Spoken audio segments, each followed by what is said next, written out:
जटाटवीगलज्जलप्रवाहपावितस्थले गलेवलम्ब्य लम्बितां भुजङ्गतुङ्गमालिकां डमड्डमड्डमड्डमन्निनादवड्डमर्वयं चकारचण्डताण्डवं तनोतु नः शिवः शिवं। जटाकटाह सम्भ्रमभ्रमन्निलिम्प निर्झरी विलोलवीचिवल्लरी विराजमानमूर्धनि धगद्धगद्धगज्ज्वलल्ललाटपट्टपावके किशोरचन्द्रशेखरे रतिप्रतिक्षणं मम धराधरेन्द्रनन्दिनी विलासबन्धुबन्धुर स्फुरद्दिगन्तसन्तति प्रमोदमानमानसे कृपाकटाक्षधोरणी निरुद्ध दुर्धरापदे क्वचिद्दिगम्बरे मनो विनोदमेतु वस्तुनि जटाभुजङ्गपिङ्गळस्फुरत्फणामणिप्रभाकदम्ब कुङ्कुमद्रव प्रलिप्तदिग्वधूमुखे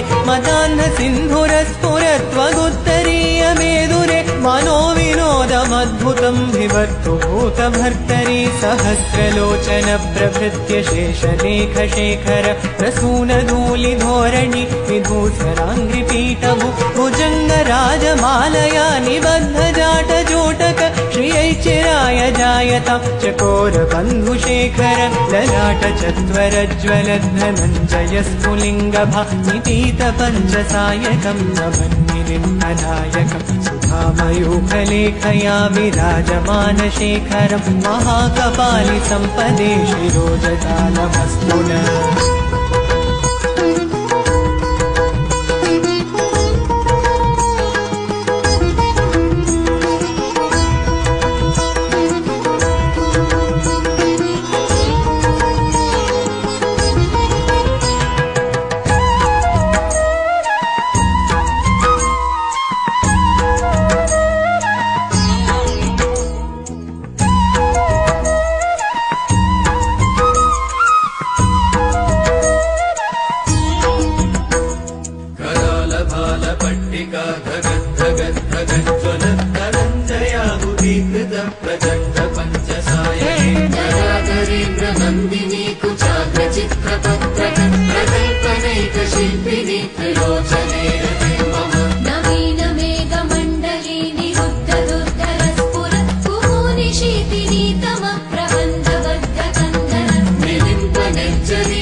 स्मरान्तकं पुरान्तकं भवान्तकं मकान्तकं गजान्तकान्तकान्तकं तमन्तकान्तकं भजे जयत्वदभ्रविभ्रमभ्रमद्भुतङ्गमश्वस विनिर्गमन्क्रमस्फुरत्करालभालहव्यवन् धिमिद्धिमिद्धिमिध्वरन् मृदङ्गतुङ्गमङ्गल ध्वनिक्रम प्रवर्तित प्रचण्डताण्डव शिव दृशद्विचक्रतल्पयोर्भुजङ्गमौक्तिकस्रजो गरिष्ठरत्नलोष्टयो सुहृद्विपक्षकक्षयो तृणारविन्दचक्षुषो प्रजामही महेन्द्रयो समप्रवृत्तिकदा सदा शिवं भजाम्यहम्। कदा निलिम्प निर्जरी निकुञ्जकोटरे वसन् विमुक्तदुर्मतिः सदा शिरस्थमञ्जलिं वहन् निलोललोललोचनो ललामपाललग्नक शिवेति मन्त्रमुच्चरन् कदा सुखी भवाम्यहम्। इमं हि नित्यमेव मुक्तमुत्तमोत्तमं स्तवं पठन् स्मरन् ब्रुवन्नरो